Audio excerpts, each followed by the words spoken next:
Bom, ainda nós estamos tendo uma apresentação de Algemene Rekenkamer. Caminha com nanga bindu uma apresentação riba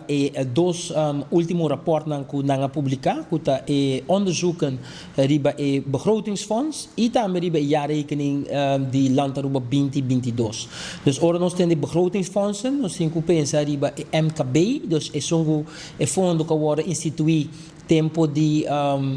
nos bisa COVID para lo que estava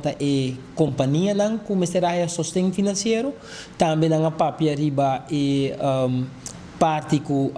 dona na fase que men bisa total de com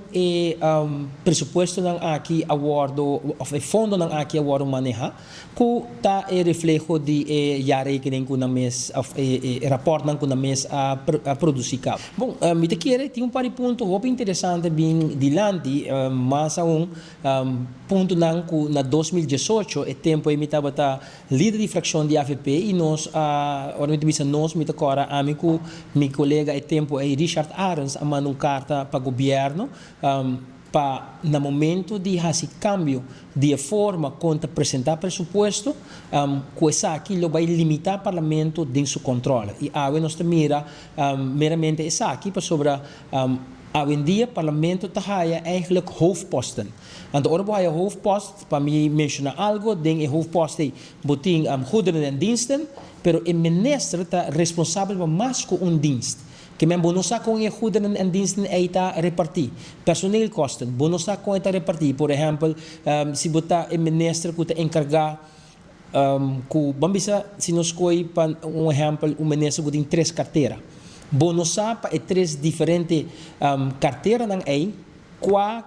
quanto trabalha para cada ministério. Bota com raia sa kiko e minister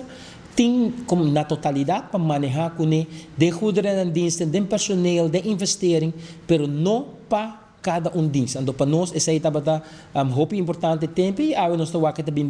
de rapport que visa que é importante para a parte de controle do parlamentário para ter uma vista com a post aqui te worden uitgeput maneira de visa na holandês. Em diferentes reuniões estamos vendo trai outro, seguro para o que te comissionam, para sobre que maneira estamos chegando também na série de pronto também recesso e depois de recesso tá abertura de área parlamentário novo, série de área parlamentário bio e aqui na a comissionam também me se dona na reportagem de Kitur na hasi na temporada e tá tem diferentes reuniões gepland e door de agenda do parlamento hope de reunião de comissão não por seguir dus nós tem semana aqui abrir para parlamento por atender também com diferentes reuniões de comissão que tem pendiente.